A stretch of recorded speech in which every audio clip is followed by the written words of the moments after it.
Following the calamity, the forces of the 14th Imperial Legion entrenched themselves in strategic locations across Eorzea. So swiftly did they accomplish this, it was suspected that they had received help. To think that it came from Hyur, my right hand. I would have never gotten that. There is more. We have reason to believe that Hyur didn't deal exclusively with the 14th. She also answered to a higher authority in Garlemald. But this higher authority could not have been the Emperor. By consenting to the Media Project, Solus Zos Galvus showed himself to be more concerned about preventing the spread of primal influence than claiming Eorzea for the Empire. He would happily have seen the lot reduced to ash. We believe a number of high-ranking figures within the royal household were against the decision, but that they knew better than to oppose the Emperor openly. Of course, this didn't prevent them from making clandestine provisions, in which Hyur played a part. Alas, these provisions did not prevent Dalamud from falling, and the ensuing chaos changed the face of the realm forever. Yet Eorzea survived. To all intents and purposes, the Meteor Project had failed, and the Empire was left to rue its lack of a decisive means to eliminate the Primals. Until, that is, it stumbled upon the Ultima weapon. Even before the accursed thing was dug up, it seemed to me the 14th had the might to overwhelm our weakened armies. Yet they chose to hide behind their walls. Why? The Black Wolf was wary of making the denizens of Eorzea desperate, lest more primals emerge to bleed the land. The discovery of the Ultima weapon, however, emboldened him to resume his war of conquest in earnest. But there was one in Garlemald who believed that Van Belsar's actions were premature. One who stood higher in the Imperial Army's chain of command. He ordered the Legatus to halt his advance, only to find that the Black Wolf had slipped its leash, and that the 14th now acted alone. In a bid to bring Van Belsar to heel, he used the agent he had planted in Ul'Dah prior to the calamity to undermine the Legion's efforts. A man who outranks Van Belsar, yet opposed the late Emperor's decision to annihilate Eorzea. This could only be the former High Legatus of the Garlean army, now known as Emperor Varus Zos Galvus. So he was Hyur's true master. But one of several in actual fact. We've learned that even as Hyur served the Empire's interests, she sold Imperial secrets to a certain faction in Eorzea. In so doing, she helped to maintain the status quo, thus prolonging the conflict. Considering who stands to profit from war, it isn't hard to imagine who her other masters were. Seven hells! You mean to say that she was a double agent? Many times over. Triple, if you consider her services to Van Belsar and the new Emperor as separate. As neatly as these pieces seem to fit, one aspect of the puzzle remains unclear to me. By whose will was the Marshal feeding intelligence to the heretics? And try as I might, I fail to see how aiding their cause would profit either her Imperial or Monetarist masters. Could it be that another hand is at work here? If so, Hyur must be made to reveal whose it is.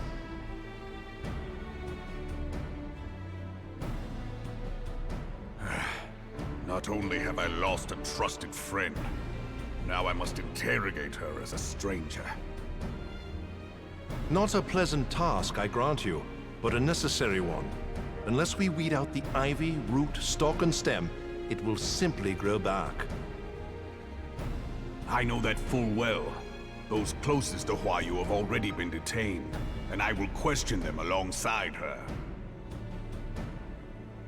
General, pray keep in mind that there may be unwitting abettors among them. All will be treated fairly. On that you have my word.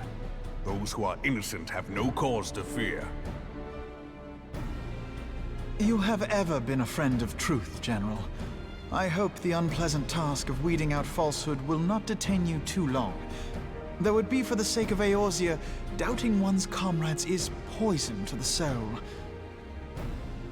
And with that, I take my leave.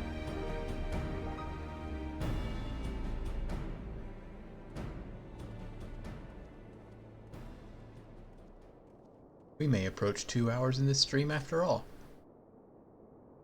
All these years, I've been made to dance to their tune.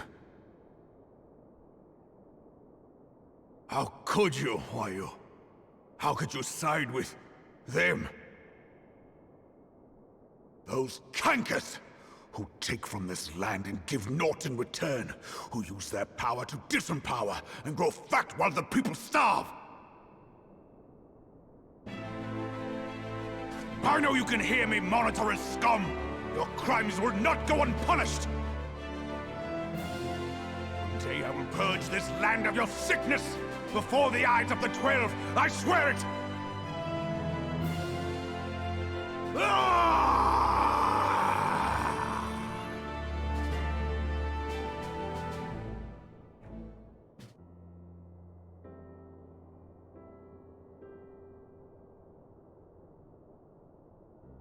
I shall have no further need of you this day. Your Grace.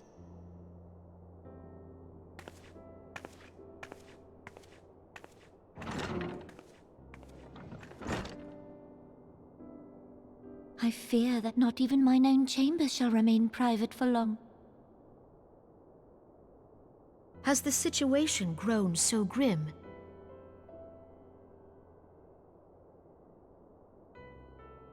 Ever since he proposed the Cartiner Reclamation Bill, Teleji Adeleji has risen to greater prominence upon the backs of impoverished refugees. The monetarists were ever united in their pursuit of profit, but the man's actions have torn a rift in their ranks. They snap at each other as rabid dogs. Yet now is not the time to be bickering among ourselves. If this bickering is a threat to law and order, might you not have grounds to dissolve the Syndicate? Would that the solution were so simple, Admiral. Alas, my moving to dissolve the Syndicate is certain to spark outrage among the influential merchant class, whom the Cabal represents. This would serve to exacerbate the current unrest, and peace would slip still further away. Be they rich or poor, natives or refugees, all who reside in Ul'Dah have a right to pursue happiness. It is the duty of a ruler to protect this right. If I am to perform my duty, I must needs tread warily. It would not do to make enemies heedlessly. Were Lord Lolorito here, he would doubtless say that I have my head in the clouds. A ruler is required to take a wide view. Try as we might to cater to all needs, some will inevitably be overlooked. As such, there shall ever be citizens who feel aggrieved. It cannot be helped. But as you have informed us, the monetarists take no view but their own. They hunger for power while the masses starve. In the absence of a common cause, it seems beyond any one individual to make Ul'Dah whole. And the presence of a Garlean agent within the Immortal Flames only makes matters worse. Even accounting for Ul'Dah's historic reliance upon mercenaries, such a grievous breach of security is unprecedented. I fear this business will provide the monetarists with a rod to beat Rauban.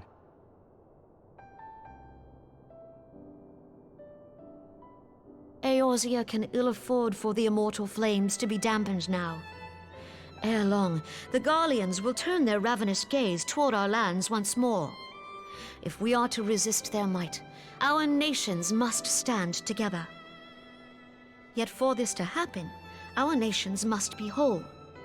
Cannot be done to improve the situation in Ul'Dah.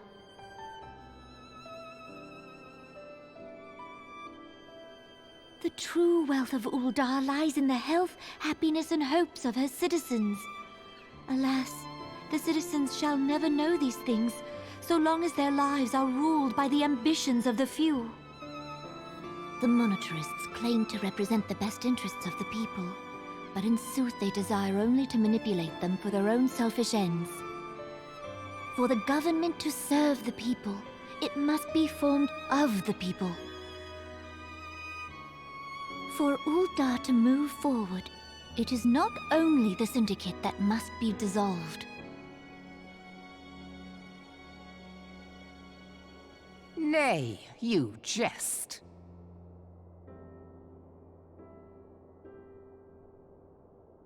My friends, it was for no other reason than to make known to you mine intent that I requested your presence here. When I make my declaration to the people, chaos shall inevitably ensue. As the last monarch in the line of Ul, I make unto you this request. Help Reborn to preserve order and protect the people. Forsake them, and you forsake yourselves, for a strong Eorzea will ever have need of a strong Ul'Dah.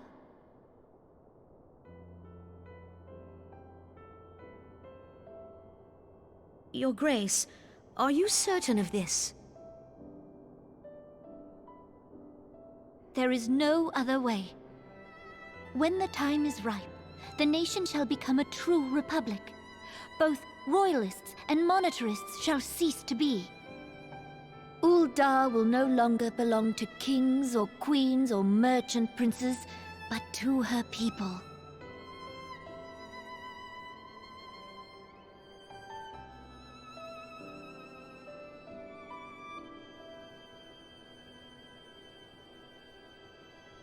Reborn, forgive me for casting aside all that you have toiled for in my name. Beyond this gesture, I am powerless to help my subjects.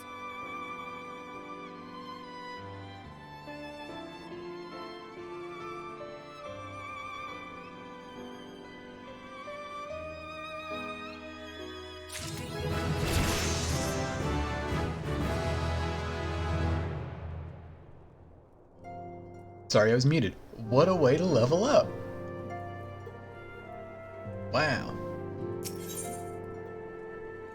Alright, I believe Good Intentions is the first quest of patch 2.5. Huh. Anyway, for the next stream, I don't expect for us to finish 2.5 and 2.55 all at once. We will probably do 2.5 because it is shorter, but it contains 2 duties. So we will have that sort of as a time sink. And then in the stream after next, we can do just a whole bunch of questing. As for today, we're done. We ended it with leveling up and the proclamation from Nanamo Ul'Namo that she will be the last monarch in the line and that she's going to dissolve the monetarist and monarchist duality that rules over Ul'Dah and create as she says, a republic in its wake. That's pretty huge, though we've seen her heart in a previous cutscene where she, expressed her powerlessness and that the situation as it was currently was no good. So a lot of things are coming to a head. I hope that we enjoy seeing what come of them, though. But anyway, as I've said, that's all for today. I will see you guys next time. Bye-bye.